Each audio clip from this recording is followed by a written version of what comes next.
Mesmo que falte amor, acompanho o Vasco aonde ele for. Nasci pra te seguir. Como visitante nesta Série B, são 16 jogos, com 3 vitórias, 4 empates, 9 derrotas. Aproveitamento... Sendo 8 péssimo. seguidas. 8 seguidas, as últimas 8, né, Breno? Isso. Péssimo aproveitamento de 27,1%. Em 16 jogos, fora de casa, o Vasco fez 11 gols e sofreu 23. A média de quase 1,5 por jogo sofrido. Vem de 8 derrotas seguidas fora de casa e a última vitória foi no dia 9 de julho, na 18ª rodada do Campeonato Brasileiro da Série B. Muito bem, o Vasco tem essa péssima campanha como visitante, no momento é o 4º colocado, 49 pontos. Mas o adversário também não está muito feliz nessa Série B. Não. O Operário está na zona do rebaixamento, 18º lugar, 32 pontos ganhos. Precisa desesperadamente vencer. Empate é ruim para o Operário hoje. Mas há 2 rodadas atrás, o Operário enfrentou o Bahia na Fonte Nova e quase venceu o jogo. Quase. Um adversário de G4. Jogo é uma história, calma. Um adversário de A G4. Ivana tem uma Calma. boa memória, né? Lembrou já de Lembrou cara. rápido, não Sim. sei por que esse jogo do Bahia, ela lembrou? Não, mas ela acompanha todos os jogos da Série B, Exato. Série A. Sofrível Série B, porque, com exceção do Cruzeiro, nenhum outro time quer ganhar. Tanto que o Cruzeiro já está campeão. E foi campeão na última rodada graças a derrotas dos adversários, Grêmio e Bahia. Porque é aquilo que a Natália estava falando da Série A, dos adversários do Palmeiras. A mesma coisa acontece na Série B, entendeu? A questão, tá no G4, lindo esse discurso do Jorginho, acho que não pode ser diferente. Ele é técnico do Vasco, ele tem que colocar ânimo nessa equipe de alguma forma. Até pode ser diferente. Alguma coisa tem que ser positiva aí, porque realmente, quando o Vasco entra em campo, Grêmio e Bahia, eles pedem, pelo amor de Deus, para sair do G4. senti um É desabafo. impressionante. Tô sentindo um... É impressionante. Sabe o que é impressionante futebol também? Sofrível que essas equipes apresentam. Então não adianta você argumentar, porque é o time que está na zona do rebaixamento e tal. Mas Grêmio, os Bahia e Vasco próprios estão o campeonato inteiro lá no G4. Sim, mas jogando pessimamente. Não é garantia de vencerem, porque estão no G4. O ponto é esse. No segundo turno, o Vasco joga futebol de Z4. Sim. Isso, futebol... Em casa também? Futebol e desempenho. Em casa Não, o fator casa na última rodada não valeu. E não, falar que Exceção. Falar que tá jogando bem em casa também não é uma verdade. Tem conseguido resultados, muito ali em função do calor, do apoio da torcida. Um ponto, o aproveitamento do Vasco só é superior aos adversários que ainda vai enfrentar, falando de segundo turno, ao Operário, que está na zona de rebaixamento, e ao Novo Horizontino, que é o adversário da rodada seguinte. Então, esses do dois Bahia jogos... Por isso que eu te perguntei, hoje será que o Vasco não quebra o tabu e não ganha do Operário? Esses 2 jogos são decisivos para o Vasco dar o salto e se recuperar, acabar com essa sequência de 8 derrotas consecutivas fora de casa. Então, para mim, hoje, pelo que o Vasco vem jogando, e se mantiver a mesma maneira, a mesma escalação, a mesma forma do time jogar, a chance maior de perder. Se o Jorginho Eu mudar... perguntei, e eu tô falando sério, a gente brinca muito aqui, mas agora eu tô falando sério.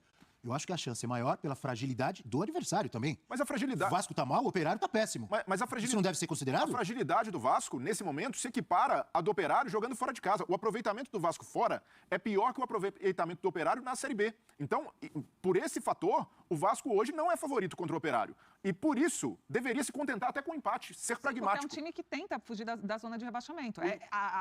Mesmo que ganhe não saia, mas precisa pontuar. Mas o empate... É um time que joga em casa, né? O Então empate- tem uma motivação também. Não, é isso. E o empate hoje, Ivana, para o Vasco, é a garantia de permanência no G4 até a próxima Até a rodada. próxima rodada. O Criciúma pode ir a 49, empatar com o Vasco. O Vasco fazendo esse pontinho, já vai para a próxima rodada contra o Novo Horizontino, onde é forte em casa, e aí sim tem um adversário bem mais frágil, para tentar dar esse respiro. Então hoje, para o Vasco, é jogo de divisor de águas para romper com essa sequência, porque perder o 9º jogo consecutivo fora para um time que está lutando contra o rebaixamento seria, além de humilhante, um balde de água fria na possível retomada de confiança do Vasco. Então, para mim, hoje, o Vasco não é favorito para vencer, mas pode trazer um empate desse jogo fora de casa. E isso de estar no G4, assim, durante toda a competição, eu já dei o exemplo da Série C. O Remo, G8, durante a primeira fase quase inteira. As 2 últimas rodadas, o pessoal que estava atrás veio catando ponto, Remo desceu, não se classificou e permanece na Série C do Campeonato Brasileiro. Acho que o principal do Vasco é o que os times que estão vindo atrás estão fazendo. Não fizeram durante um bom tempo, como a Ivana citou, o Grêmio, o Bahia e o Vasco, fazendo um esforço danado para sair do G4, só que havia um esforço maior dos adversários direto para tentar a classificação ali, vir para o G4. Hoje, já o esforço maior dessas equipes que estão vindo atrás, elas estão conseguindo catar ponto. Então, ali buscando um ponto aqui, 3 pontos ali, uma hora a água vai subir ainda mais. Rafa Marques, você acha que o Vasco... O Rafa é mais otimista que a gente. O Vasco realmente não tem nenhum favoritismo jogando contra o Operário no Z4 da Série B? Um dos piores times da Série B do Campeonato Brasileiro é o Operário. Outro dia o Vila Nova era o lanterna do Campeonato Brasileiro Série B e o Vasco conseguiu 1 ponto nos 6 que disputou contra o Vila Nova. Então, o parâmetro não é propriamente o adversário, o parâmetro é o Vasco. O Vasco não é favorito em nenhum jogo fora de casa porque não quer ser, porque mostra que não merece ser. Pra gente poder dizer que um time é favorito, você precisa considerar duas coisas. A bola que esse time joga e o retrospecto que esse time tem. O Vasco não joga bola e não tem retrospecto fora de casa. Aliás, tem, é péssimo. Gente, o Vasco é um clube que tem 124 anos de existência. O futebol profissional do Vasco, embora ainda fosse, evidentemente, um esporte amador, mas enquanto formação de equipe principal, o futebol no Vasco tem 100 anos. Em 100 anos, o Vasco nunca teve 8 derrotas seguidas fora de casa. Teve agora, em 2022, em 100 anos de história. Isso tem algum tipo de impacto, isso tem algum tipo de peso. Aí você pode discutir por que o Vasco perdeu 8 jogos, cada um tem sua história. Tem viradas que o Vasco sofreu contra o Grêmio, contra o Bahia, circunstâncias um pouco parecidas, fases individuais. Aí você pode esmiuçar as derrotas, mas você não pode fugir dos fatos, né? O Vasco tem 8 derrotas seguidas fora de casa. Por isso que o Brenner não está errado quando ele diz que o Vasco não deve ser apontado favorito essa noite. O Vasco tem melhores jogadores do que o Operário, mas o Vasco não tem formatação de equipe. E aqui cabe um outro ponto, e talvez até fuja um pouco da pauta, mas eu serei breve. A gente está debatendo constantemente o Vasco, levando em conta, ponto 1, torcida, ponto 2, rendimento como mandante, ponto 3, peso de camisa, ponto 4, garotos que sabem jogar, né? Marlon Gomes, Andrei Santos, Ignaldo. A gente não consegue debater o Vasco como modelo de jogo. Sabe por quê? Porque o modelo de jogo do Vasco não existe. O Jorginho assume o Vasco com tempo para trabalhar, dias para dar treinos, houve intervalos aí de 9, 10 dias entre um jogo e outro, e o Vasco não tem um padrão de jogo que tenha soluções em campo. O Vasco faz linha de 3, o Andrei Santos tem 18 anos. O Andrei Santos tem 18 anos. Observem o seguinte, o Andrei Santos, o Vasco vai sair a bola, ele vem, infiltra entre os zagueiros, Danilo Boza e Anderson Conceição, o Boza ou o Quinteiro, não importa, a diferença não é tanta assim. Vem o Andrei Santos. E aí o Andrei Santos tem que construir a primeira linha. A construção não acontece, o zagueiro vai dar um chutão. O Andrei Santos tem que estar preparado para receber a segunda bola, é o segundo papel dele. Depois que ele recebe a segunda bola, ele tem que dar apoio aos homens de lado, é o terceiro papel dele. E ele é o jogador que mais finaliza, é o quarto papel dele. Um garoto de 18 anos tem 4 funções vitais no time do Vasco. Tem muita coisa errada, né? E um de 42 só tem uma. Bola parada.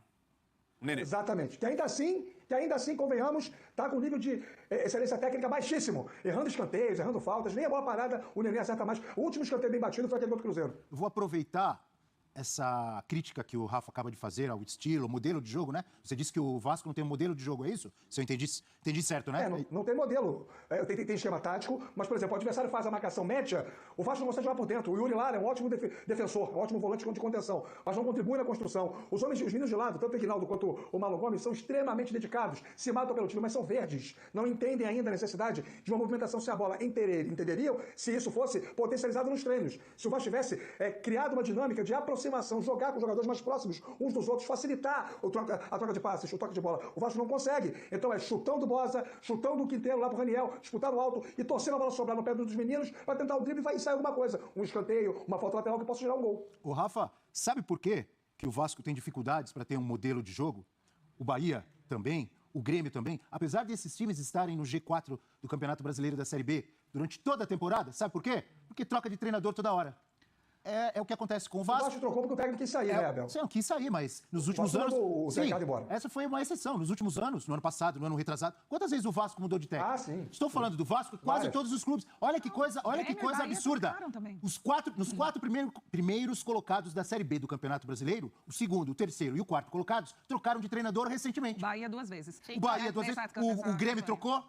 Não é isso? Pode, o Grêmio tá com o Renato. 2 vezes, contando o Emílio Faro, são 4. Então, como é que você vai ter um modelo de jogo se você muda de treinador toda hora? Fica difícil. Não, e olha que esses times estão no G4 o campeonato inteiro. Imagina se estivesse no meio de tabela. Mostra o nível. Como é que você fala, mas o time está no G4?